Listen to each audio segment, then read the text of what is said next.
You can't be serious, man. You cannot be serious. You're like a cat on a hot tin roof when Ben Fordham's coming on. The anticipation, your moods change. And as soon as he's finished, you relax and you become normal. You're a different person. Because, Why? Don... Why?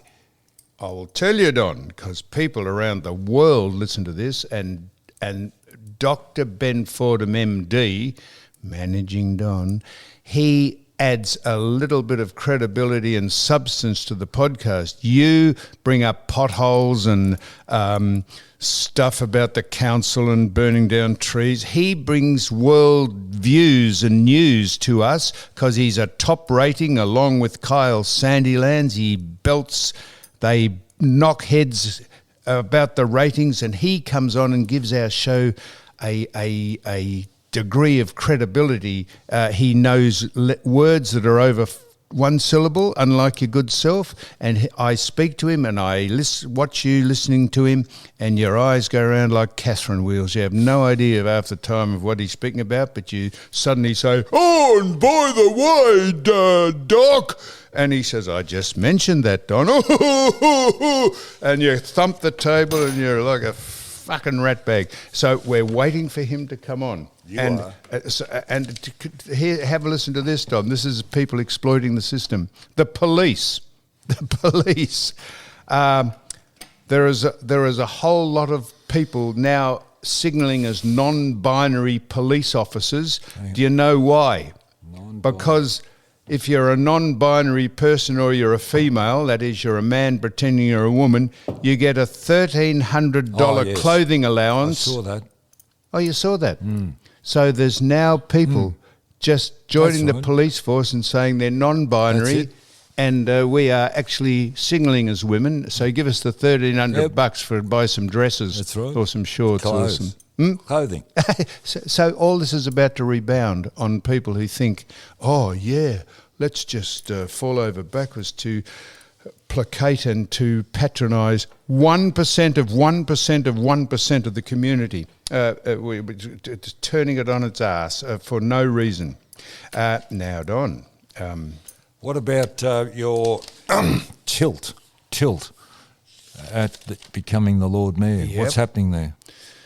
Well, Fiona Byrne, Phoebe, who's conspicuous by her absence, I think she's finally been warned off coming in, to be honest. Unlike Jodie, who said the doc can come on for 15 minutes, I think the editor of the Sunday Herald Sun has finally said, Phoebe, the balloon's gone up, Dale. You mustn't come in. He wouldn't call her Dale, to be honest. But I went to his birthday. Well, we went Whose to... birthday? We went to... we went... Who's we? We went... I'm not going on with this. So Don. Now, hang on. You cannot lead the listener up the garden path like you've just been Where did you go? Phoebe put in the paper that I've been asked to be the Lord Mayor again. Hang on. What about the party you went to? We went to the party of the editor of the Sunday Herald Sun's party. Him and... His name is Graham. His name is Stephen, and he was there with his partner, Max. It was Max and Stephen had a birthday party, and we were asked to go along. Who's we? Well, because Sue Stanley knows Max, who is Stephen's partner. And Stephen's partner, and Stephen's partner is Max, and Sue. We're not televising this, are we? Are we televising this? Shut up, Don. Sue Stanley knows Max, and Sue said, "Would I like to accompany her to?" And I thought, I could meet. Have I got the right person? Is he the editor of the Sunday Herald Sun? No, he's the Age. The Age. Oh, fuck. So where are we going to with all of this? I'm so sorry. I am so sorry. I met Steve. I thought I was going to meet Stephen at the $1 Million lunch, and Phoebe, I've got this wrong. What the hell are we on about here? No, What's the $1 Million lunch? last week, Phoebe was going to introduce me to her editor, and I've mixed him up with the person we went to's birthday party, who is Stephen, who is the editor of the Age Weekender, the Age Weekender, and Stephen goes out with a bloke called Max, and Sue is a friend of Max's, and she said, would you like to come to Stephen's birthday party? So I got that wrong. But it was a very, very... So you were the handbag? I was. It was a very jolly night there, and we spoke to... Did you wear your T-shirt and braces? There was a cross-section of the community. No, I said, what were you dressed in? Your T-shirt and braces with that bloke from Carlson Tucker, is it? Tucker Carlson. No, he was Vintage Glamour. What did he go as? I wore a sparkly sort of shirt to... What, singlet? Lurex singlet? I think it was a thing Which from way Ibiza. did we dress? Ibiza. You heard of you Ibiza? wear your shorts? Don. Shorts? Have you heard of Ibiza? He had pants on. Have you heard of Ibiza? Ibiza in Spanish? Ibiza is when you're overweight, isn't it?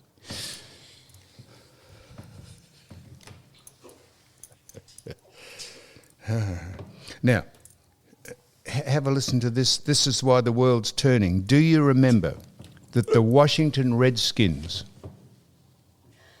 I'm dealing... no, you're not... We talked about the Redskins years ago. I'm telling you. Sometimes I enjoy this. It's fantastic. And sometimes, Don, you wear me down so thin. You are such a fucking cockhead. Now, Don, you're no good saying that we spoke about the American Redskins. The Washington Redskins were asked to change their name. We did this years ago. You don't know what I'm going to say, you fucking imbecile. The Washington Redskins were asked to change their name because it was meant to be disrespectful to the natives in America, the native Indians, and they changed their name to the Washington... Palefaces. Commanders. Commanders.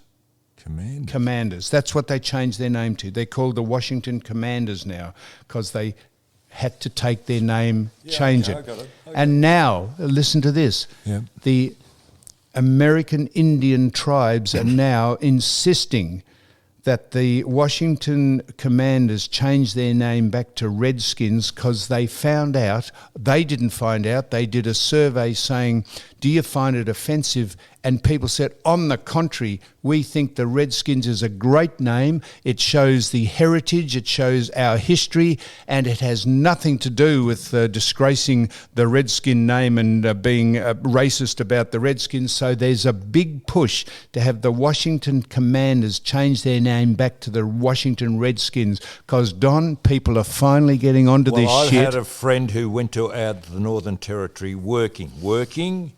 I won't say what because it might... But he was working with Indigenous people. About what? I won't say because some people don't want to, but he was working with Indigenous people. I don't want to know his name. I want to know what he's working on. Don't you worry about that.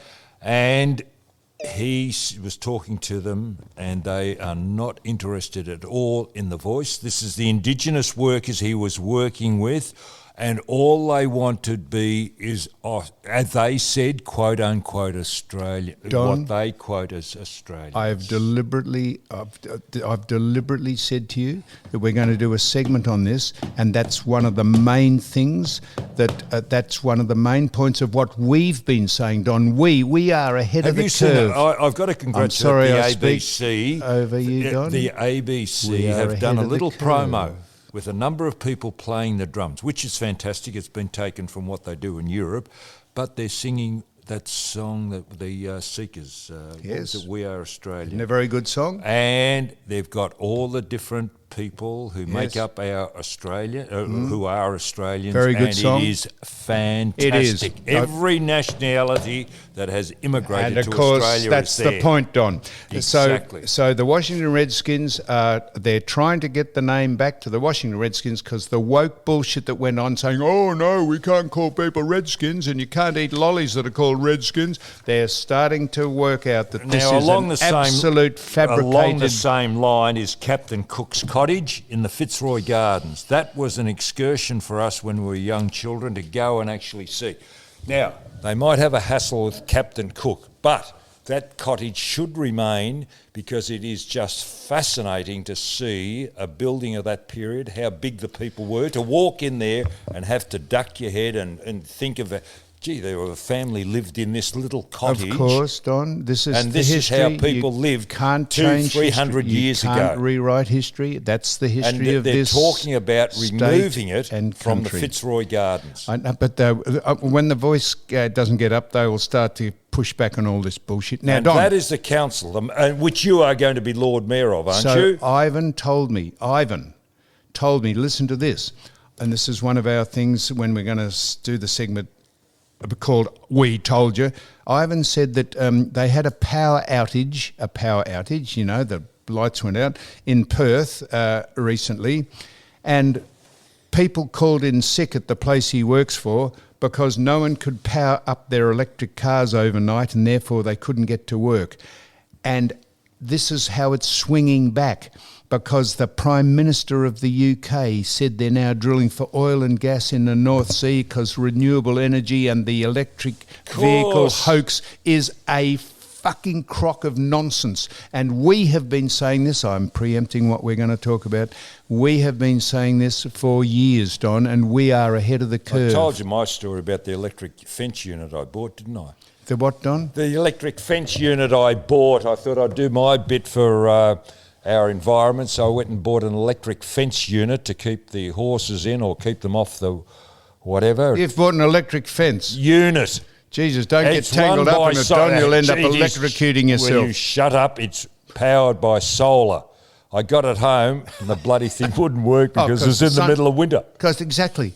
In the middle of winter, I've bought done my money. The bloody horses are still going through the fence. I thought, what So the... you Jeez, bought- did I let go? You bought an electric fence I that was thought I powered was by solar. What solar. happens if they broke out during the night? I tell you, I was just... oh. What happens if the horses... Anyway, I got stitched. And rightly so, if you're that much of a Stitched. nong. What happens if the horses break out during the I night? don't get... Please, I've been stitched. Who sold you that? I thought it was a smart idea. It doesn't matter who sold it to me. I bought it at our friends. People from... Hastings. Oh, I went down to Hastings and wasn't bought one it. of those from people from Afghanistan said, "Oh, look, well, you know, they're doing a scam from overseas, from the Seychelles." Or they said, "Look, give us $800 and we'll send you an electric fence that's powered by the sun." And you said, "Oh, yeah, but what happens if it's at night time?" They said, "Oh, no, the moon will power it." Don, you're simple. You've just been taken for a ride because you're a simple man. It probably had words in the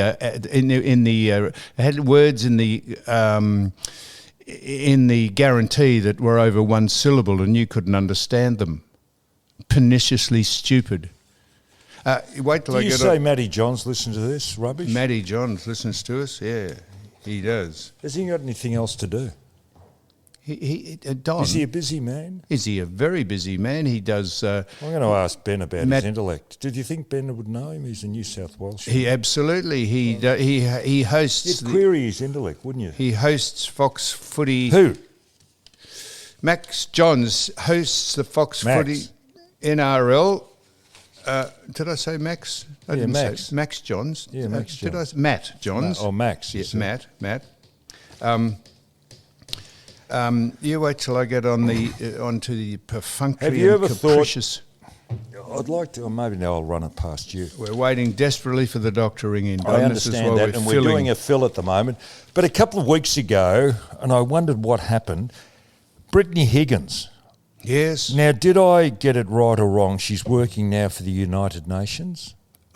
Thinks that's right. How would she get a job at the United Nations? And my conspiracy theory is, do you think she's been pushed out or encouraged to get out of Australia so it doesn't put any heat or embarrassment or whatever else on the situation that's existing? And they got her a job with the United Nations? A bit like Brett Sutton being shifted over to the CSIRO. Don? No, hang on. Yes. Just keeping to this, Brett. Yes. And the other thing, with Brett Sutton as well, I can connect them. We're not Do you doing know that who's yet. paying? Do you know who's paying for the mistakes made in the Brittany Higgins case Yep. and also the You. Brett Sutton case, you and I. You and me. And every You other and me, bloody Don. listener on Not this you and I, podcast. you and me. And there's millions of Don't dollars say involved. you and I, you say you and me. Well, it doesn't matter. Brett Sutton could cost us 50. He will cost us. It's not a case of That's one of the topics. He will cost us $50 million. And the other thing I'm That's going to one of the query. topics. Listen, just be quiet for a moment. He was acting health minister. Would he have the authority as acting health minister to close the business down? Health officer.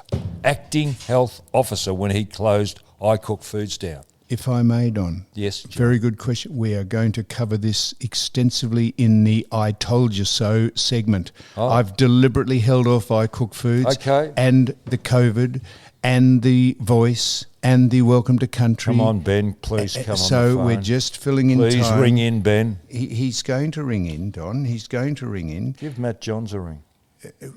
Matt Johns, we've rung Matt Johns on this program before. No, we haven't. Yes, we have. We rang him in about a query about What?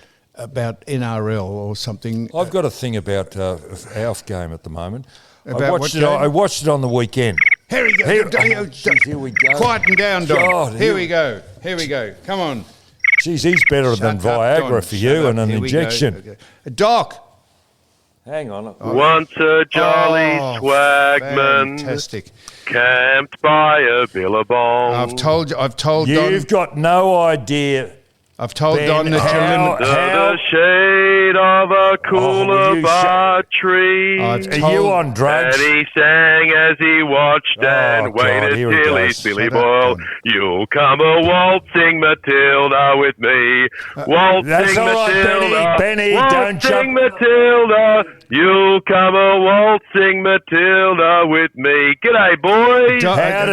Doc, we've How already does Jody told put up with everyone you? that you're only limited to 15 minutes. Jody's obviously got you and said, don't go on too long with those clowns. You're not doing your reputation any good. But thanks for coming on. Well, can I just say, Jody's always said that I'm only good for 15 minutes. Well, you're better than some people. The fellow opposite's only good for 60 seconds. If you bite on a damn hanky, you can get about another 30 seconds out of yourself. Hey, now, Benny. Hey, Benny. Oh, yes, Don. We're Yes, not Don. up with what happens in Sydney, but I heard your competitor, his name is Kyle Sandilands. Is he crude or not? Is he crude? Yes. Oh, Yes. he is unbelievable what he says. Can he get away with that in Sydney? Yeah, he gets away with it because you know what? He's uncancelable, and I What think do you mean? I think we. I think the cancel culture, as we know, and we call it out on this podcast frequently, is such an insidious bloody disease that's overtaken society. So when there are people who say, you know what, I don't care, I'm not going to be cancelled, and their bosses back them in, I'm not going to have a crack at them. I love that about what Kyle does. Yes, he's my competitor and we're radio rivals, but we do very different shows, right? He's on FM and I'm on AM. I talk about what's really happening in the world. He talks about the Kardashians. But I like the fact that he's no holds barred. And look, But he's a bit crude in his terminology. Oh, yeah. I mean, there are things that I wouldn't say. I mean, what comments are you referring to that he Playing said with on his air? he was masturbating or something along that line. He was mentioning Oh. something about that. I thought, whoa. Not happy with the word masturbating. Don. Well, I didn't think it was appropriate. Well, it's a word. You don't know half the words. Now, being that a you hear. Sydney sider, Johnny was telling me before that we have a new listener called Matt Johns. What's his intellect like? Because I couldn't believe he'd listen to a show like this. Matthew Johns, I think you would describe Matthew Johns as the Sam Newman of the rugby league community. Oh. So a great player who then became a TV host, a podcast host.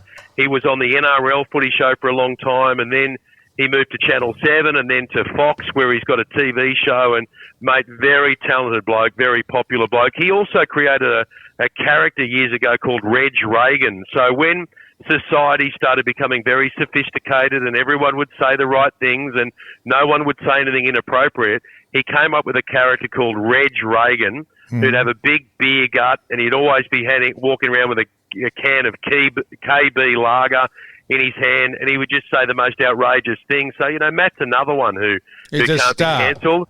And thank God. I think we need to progress, and I think society is progressing to a point now that when the losers start trying to cancel people, do you know what's now happening? No. I think that the average person goes, you know what, get stuffed, I'm not going to buy into this. Whereas 5 years ago, if someone went online and said, let's cancel Ben Fordham, let's cancel Don Scott, let's cancel Sam Newman, let's cancel You Cannot Be Serious, you'd have all of these keyboard warriors who'd be sending off complaints to people.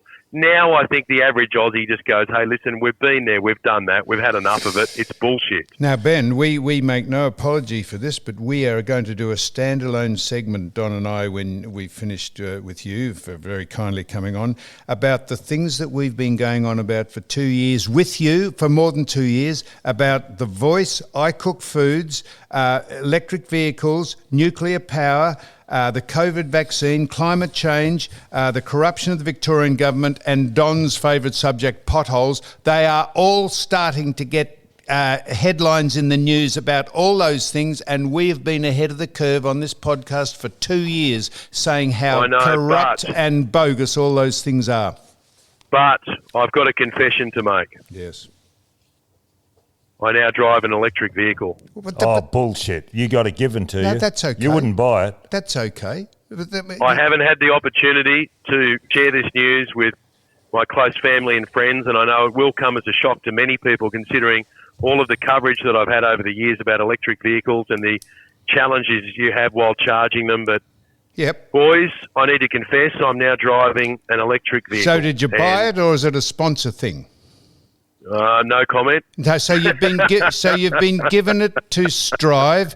You've been given it to drive as a quid pro quo thing because they're trying to sell electric vehicles, and there's plenty of them being sold. All we're saying, Doc, is that it is an absolute hoax to think that petrol-driven cars are driving this planet into oblivion. It is a lie. And you know what? It's a lie. They're always going to be there. The idea that 90% of new cars are going to be electric by the end of this decade is just ludicrous. That's what Chris Bowen, the Federal Energy Minister, reckons. But you know what I've discovered with the electric car? I mean, it's suited to someone like me because I drive 8 minutes from home to work, 8 minutes home, right? Yep. So when I'm going between Channel 9, 2GB home, no more than 10 minutes. But if you're out in the big brown land, if you're driving across the country, if you're someone working in the bush, forget about it. They're not made for that. And someone said to me, people suffer this thing called range anxiety, right? Where you think, oh no, the battery's running low. Oh, it's down to 60%. And the gentleman who shared the car with me said to me, look, do you go filling up your petrol when it's 60% full? No, you wait until it goes down to 10%, 5%, and then you go and charge it. So, for example, BMW, at their dealerships, you can just drive into the dealership and they've got coffee shops there. And the one that I've been going to, which is BMW Sydney, which is in Rushcutters Bay, for anyone in Sydney, you go along there, ding, ding. You walk in, and Elliot gives you a coffee, a double espresso, lovely bloke Elliot, and they charge your car, and 20 minutes later it's fully charged and off you go again. Or you can get one of those fast chargers at home and put it in the garage. So for someone like me, I've discovered that it's perfect. And can I tell you this other whiz-dang thing that this car does? When you want to turn up the volume of the music or the podcast in the car, you don't have to touch anything. You just do it in the air. You imagine if you're making a circle, like a clockwise circle in the air.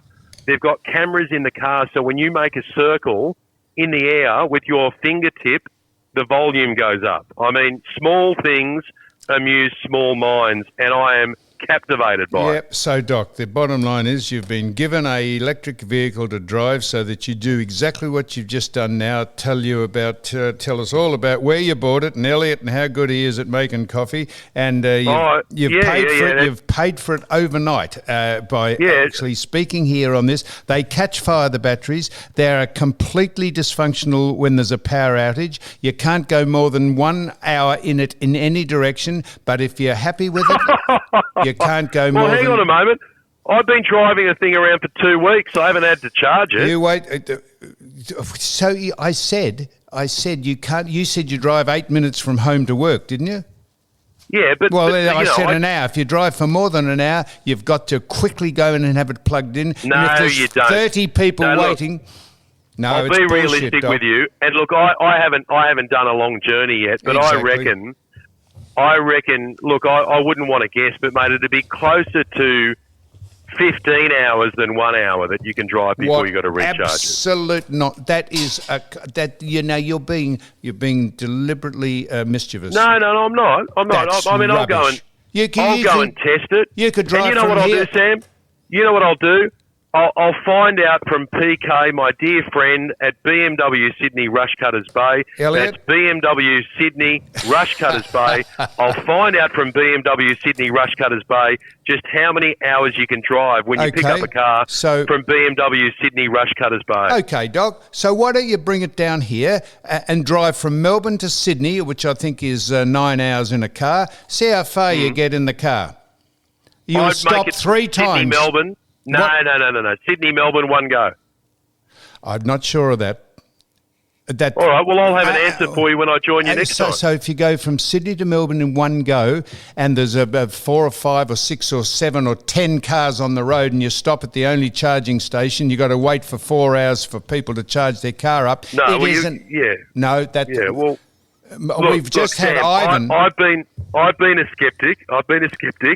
And I say they're not designed for everyone at this stage because all of the charging stations aren't out there. But also, if you put one of the chargers in your garage, then you can just charge it up whenever you want. As long as there is a choice. As long as there's no power outages. Of course. As long as there is a choice.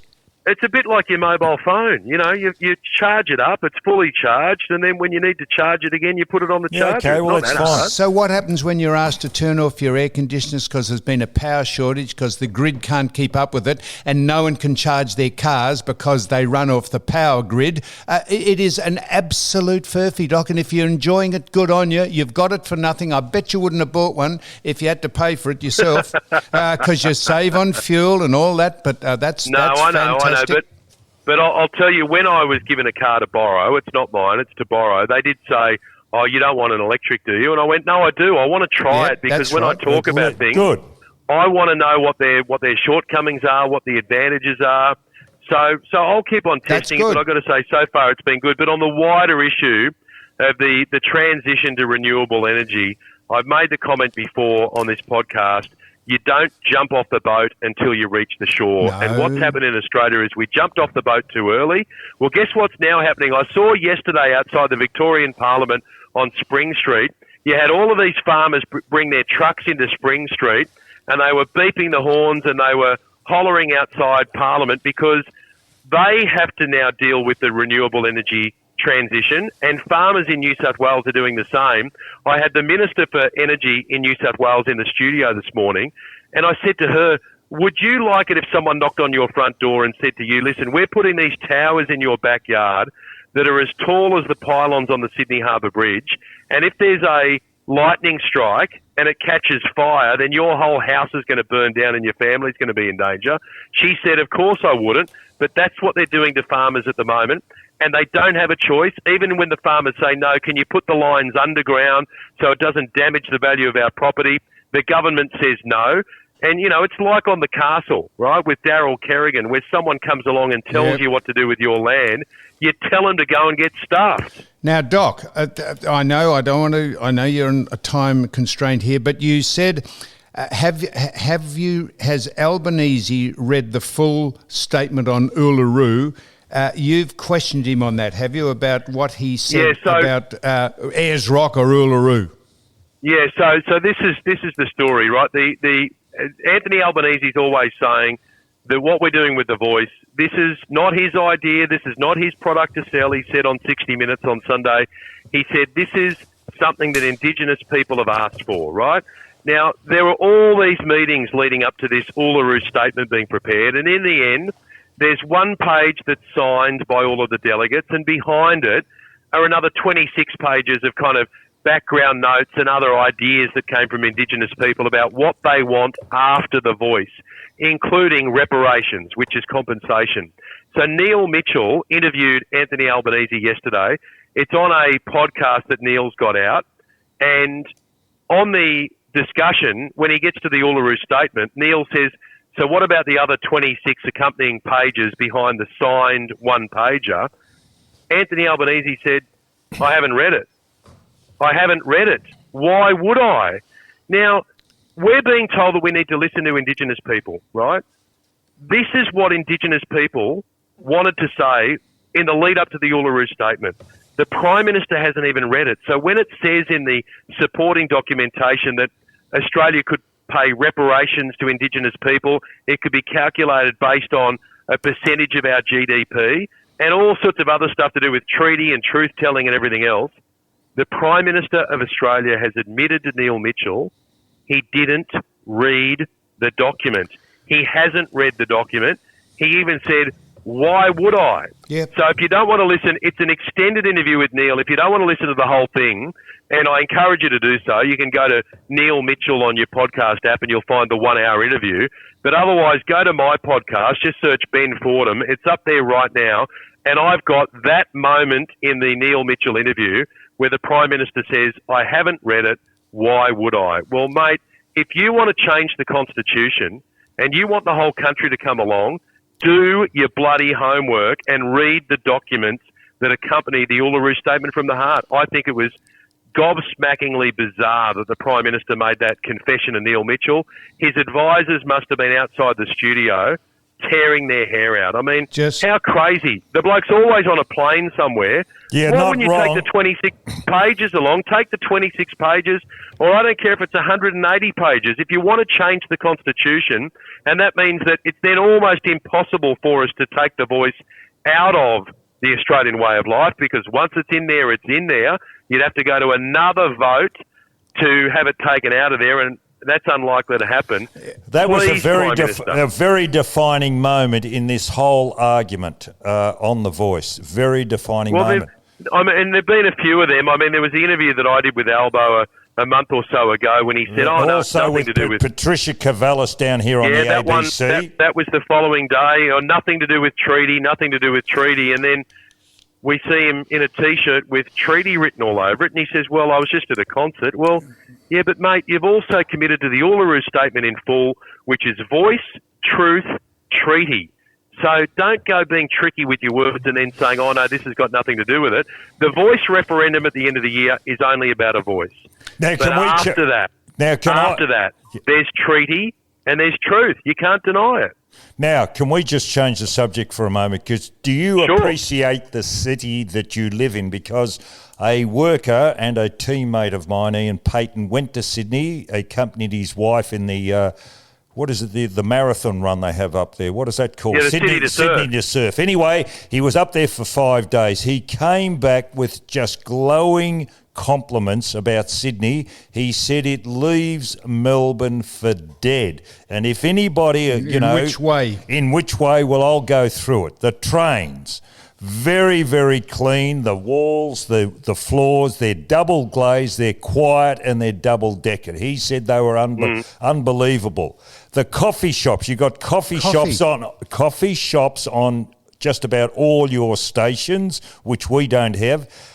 He said he caught graffiti. Graffiti. Hurry up, Don. Graffiti. The doc's on a schedule. Shut up. He got the train from Bondi Junction to the airport. $5, $80 if he took a cab. $5. There's no litter, no graffiti. The track sides are kept tight. Your Opal card, you have an Opal card up there. We have Mikey. Now, his Opal card showed him the balance of what is in his account when he finished, whereas down here, our Mikey card it doesn't. Don, just came. No homeless, more police presence. No homeless. In Sydney, and more police presence. Don. Okay, Don.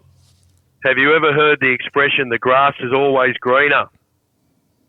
Yeah, Don, he looks at the property next door to his. He says it all the time. Yeah, you know what I mean? I'll take the compliment. I love Sydney as well. I wouldn't want to live anywhere else. But people in Sydney complain about Sydney. People in Melbourne complain about Melbourne. Do we have as much graffiti in Sydney as Melbourne? Probably not.